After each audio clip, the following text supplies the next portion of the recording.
देवीं सरस्वतीं व्यासं ततोदयमुदीरये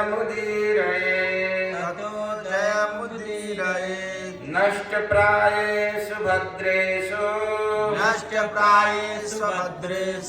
नित्यं भागवत सेवया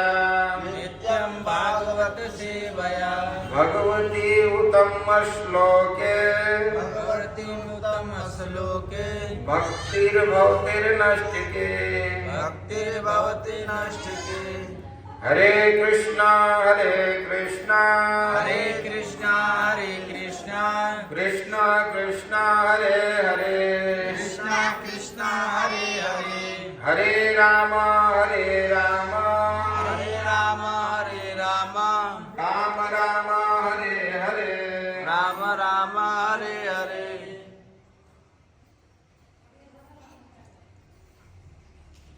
श्री चैतन्य चरिता में श्री चैतन्य महाप्रभु कहते हैं, कृष्ण सूर्य सम मय हय अंधकार, जहाँ कृष्ण तहाँ नहीं माया अधिकार।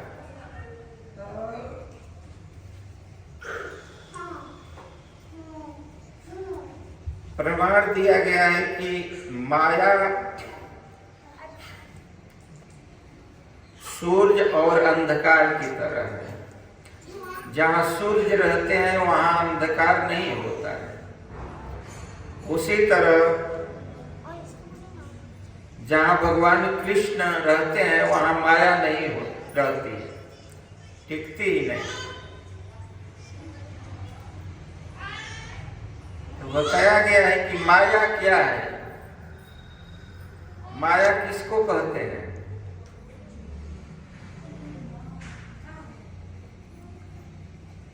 माया कितने प्रकार की है। बोलते हैं ना कि हम माया में फंसे हुए हैं।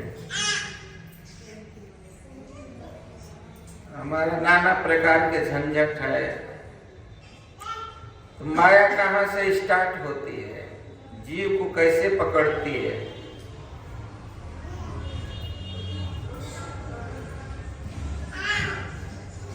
तो भागवत में, चैतन्य चरितामृत में, सारे ग्रंथों में बताया गया है कि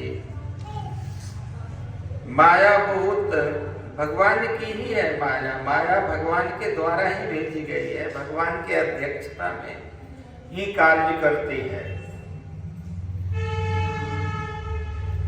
लेकिन पकड़ती किसको है?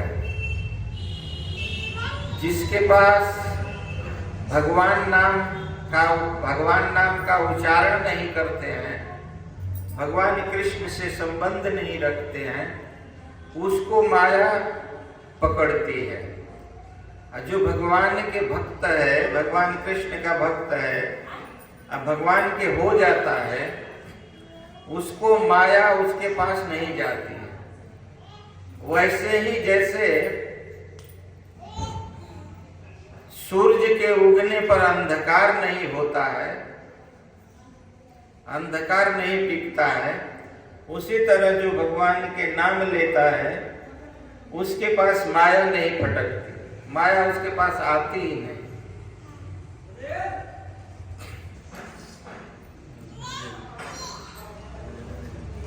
तो इसलिए माया से बचने के लिए सभी जीव को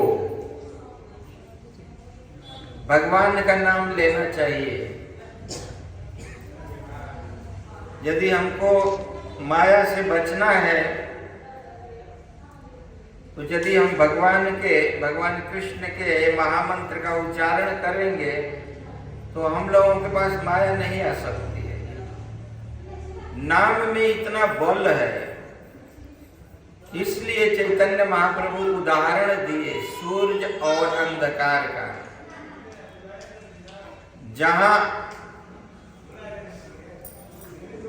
जहां सूर्य है वहां अंधकार का कोई भी रुकने का कोई इरादा नहीं होता है, तुरंत भाग जाता है। जैसे प्रकाश है, अंधकार यहाँ पर नहीं है, बॉल जल रहा है, लाइट है। तो इसी तरह यदि हम भगवान के नाम जप करेंगे तो हमारे पास अंधकार नहीं रहेगा। कैसे अंधकार में से ऐसा नहीं कि जो आंख से नहीं दिखेगा, जैसे बिजली जाएगी तो अंधकार हो जाता है।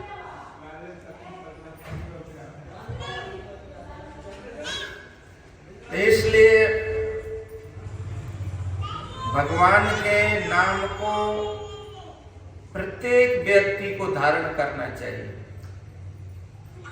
ऐसा नहीं है कि जो साधु हो गया है, जो ब्रह्मचारी है, सन्यासी है, उसी के लिए ये आवश्यकता है। ये सभी के लिए आवश्यकता है, सभी जीव का। जिसके पास भगवान ने सुंदर शरीर, सुंदर हाथ पैर सब कुछ बनाया, इतना अच्छा शरीर दिया, यदि इस शरीर से हम भगवान के भजन नहीं करेंगे तो फिर हम लोग नरक में जाएंगे और फिर 84 लाख जोनी में भटकते भटकते कभी क्या बनकर तो फिर आएंगे। कितने सालों तक कहाँ कहाँ भटकेंगे कोई पता नहीं। तो इसलिए जो ये जीवन मिला हुआ है, मनुष्य शरीर मिला हुआ है, उसको सदुपयोग करना चाहिए। यदि हम सदुपयोग नहीं करेंगे तो फिर ये शरीर नष्ट तो होना ही है एक दिन। भगवान ने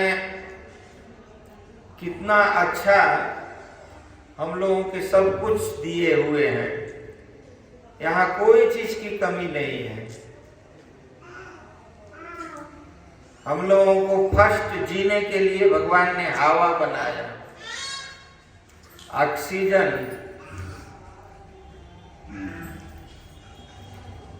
अभी ऑक्सीजन के बोतल में भरकर लोग बेचते हैं। जिसको ऑक्सीजन की जरूरत होती है हॉस्पिटल में, तो वो ऑक्सीजन पैसा से लोग देते हैं। हम लोगों को भगवान नाक तक पहुंचाते हैं इस ऑक्सीजन को फ्री में। भगवान यही बोलते हैं कि हमको कुछ नहीं चाहिए आप लोगों से, केवल आप लोग मेरा नाम लो। तो भगवान पहले हम लोगों को ऑक्सीजन दिए, हवा दिए हैं, और रहने के लिए पृथ्वी बनाया भगवान ने। ऐसा कौन हो सकता है कि जो पृथ्वी दे, हवा दे? ये तो माता पिता मित्र दोस्त तो नहीं दे सकते ना।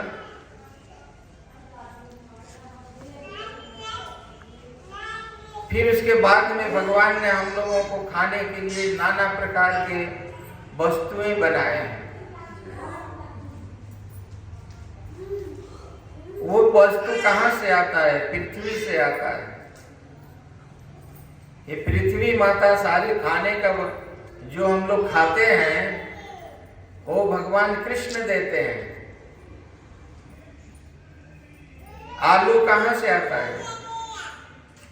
जो हम लोग पूरी छानते हैं वो घी कहाँ से आता है?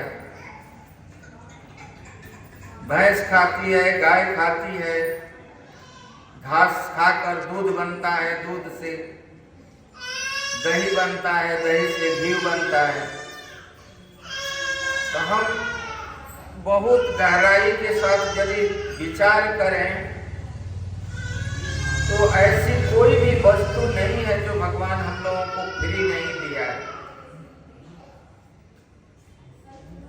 पृथ्वी दिए तो ऐसा नहीं कि केवल रहने के लिए दिए, उसमें से सब कुछ निकलता है पृथ्वी से। हम बीज केवल बो देते हैं, पोषण भगवान करते हैं। लोग बोलते हैं कि हम खेती करते हैं।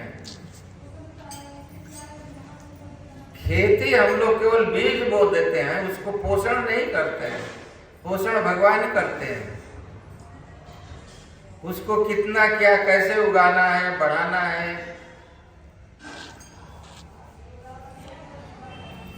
तो इतने वस्तुएं भगवान हम लोगों के दिए हैं, लेकिन उनके लिए हम लोग क्या करते हैं?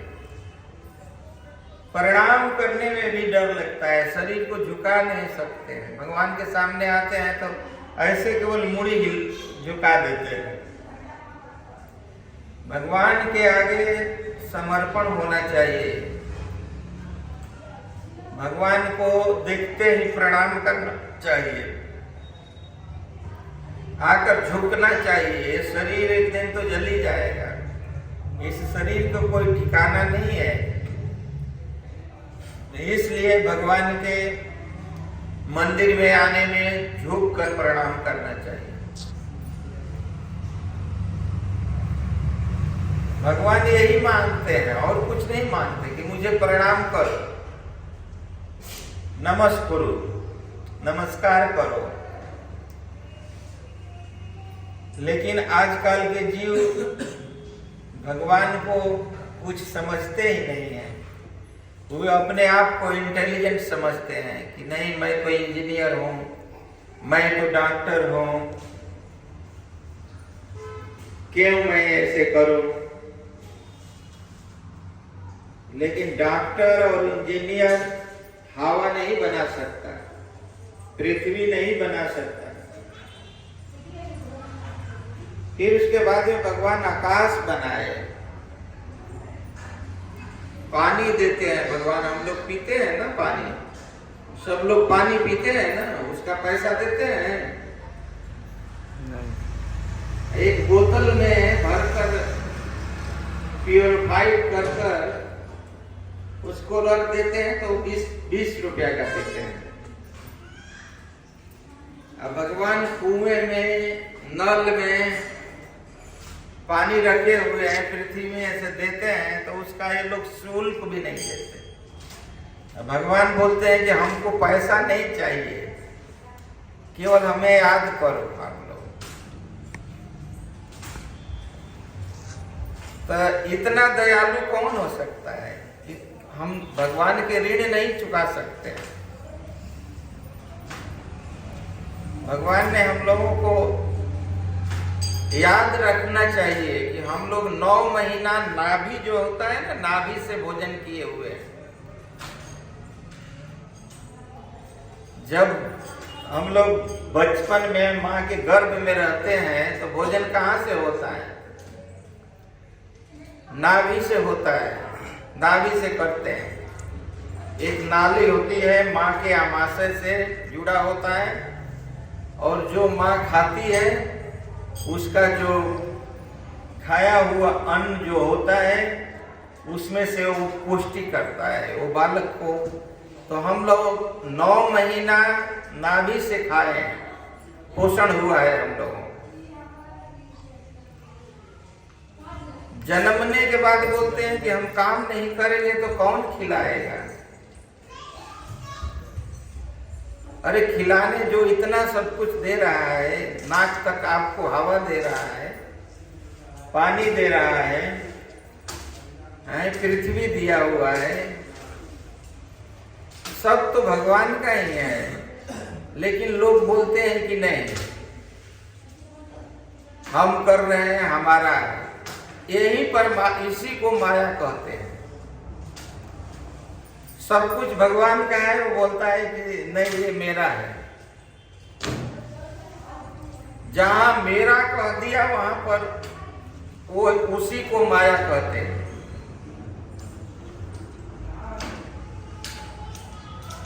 कभी भी कोई चीज भी होता है पहले भगवान को अर्पण करना चाहिए। भगवान को चढ़ाकर, यदि हम प्रसाद बनाते हैं, भोजन बनाते हैं तो उसको भगवान को अर्पित करना चाहिए, तुलसी पत्र डालकर। यदि हम नया कपड़ा पहनते हैं ना, उन्हें पहले भगवान को अर्पण कर कर पहनना चाहिए।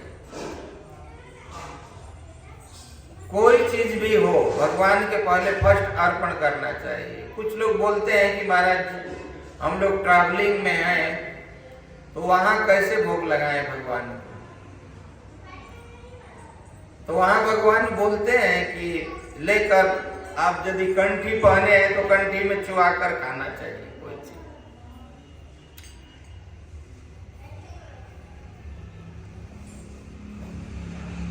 यदि हम ये सब चीज नहीं कर रहे हैं तो हमको माया पकड़ेगी, और माया पकड़ती है तो कहाँ क्या करती है, माया का स्वभाव क्या है। यदि वो कृष्ण का भजन नहीं करता है तो उसको दिन भर दौड़ाती रहती है कि दिन भर तुम काम करके आओ। उसके बाद में घर पर जब पूरा काम कर आता है तो घर में क्या होता है, कलह होता है कि तूने आज इतने ही पैसा लेकर आया, इतना क्यों लेकर आया, आपस में झगड़ा होता है। तो ये माया का प्रभाव होता है, तब ये सब चीजें आती है। ये समझ जाइए कि कोई झगड़ा कर रहा है आपस में तो उसको माया ने करा रही है, उसकी बुद्धि को हरण कर लेती है, उसको पता ही नहीं चलता है कि मैं क्या बोल रहा हूं, क्या कह रहा हूं। तो इसलिए माया से बचने के लिए भगवान का नाम है, भगवान का नाम लेना चाहिए। यदि हम भगवान के नाम लेंगे तो माया हम लोगों के पास नहीं आ सकती है। यदि हम भगवान का नाम नहीं लेंगे तो माया बहुत लताड़ती है। तो लोग बोलते हैं कि घर से बाहर भागने के लिए तैयार हो जाते हैं कि मैं इस परिवार में नहीं रहूंगा, मेरा कोई भी यहाँ मान नहीं देता, मैंने इन लोगों के लिए बहुत कुछ किया लेकिन ये लोग मुझे कुछ भी समझे नहीं, समझते भी नहीं है। कोई कोई तो भाग आता है, वृंदावन भाग कर आ जाता है, लेकिन माया इतना प्रबल है कि वो व्यक्ति वृंदावन आने के बाद भी वो कुछ दिनों के बाद माया द्वारा खींचा जाता है। माया क्या है, यदि पुत्र हुआ है तो वो मुंह बस खींचता है और लड़ाई करता है पत्नी से, तो बोलता है कि जा, तुम्हारा मुंह नहीं देखकर, मैं बच्चों के मुंह देखकर मैं वापस आ गया, नहीं तो मैं तो आता ही नहीं, ऐसे बोलता है। तो माया ने क्या किया कि पुत्र दे दिया और पुत्र के मुंह में बेचारा वो फिर वृंदावन से लौटकर अपने घर जाता है, फिर उसी तरह जाकर माया में पढ़कर भगवान को फिर भूल जाता है, फिर उसी तरह माया द्वारा लताड़ा जाता है। तो माया बहुत ही प्रबल भी है और बहुत भी सहायक भी है। जो भगवान कृष्ण का भक्त होता है वही सहायता देती है। माया ध्यक्षते प्रकृति, ये 3 प्रकार की माया होती है। एक सात्विक होती है जो कि उस भक्तों को, जब सात्विक माया होती है तो हम भगवान में जुड़ते हैं। एक राजसी होती है कि बहुत लोग पैसे कौड़ी से एकदम राजसी ठाट बाट में रहते हैं, और एक तामसी होती है जो कि वो व्यक्ति को हमेशा सोने के लिए ही बोलती है। सुबह सुबह मंगला आरती में उठना है तो वो बोलती है कि नहीं नहीं, माया बोलती है कि नहीं नहीं, मेरे गोद में सो जाओ, अभी मत उठो, अभी थोड़ा और सो लो थोड़ा। तो ये सब माया में ही, माया और मन और बुद्धि से हम लड़ाई करते रहते हैं। कभी कभी मन करता है कि नहीं चला जाना चाहिए, कभी कभी मन करता है कि नहीं रहना चाहिए। तो इसी तरह मन बुद्धि में और माया बीच में माया के लिए लड़ाई होता रहता है। ये सब चीज अपने शरीर में ही उत्पन्न होता है, कहीं बाहर से नहीं आता है।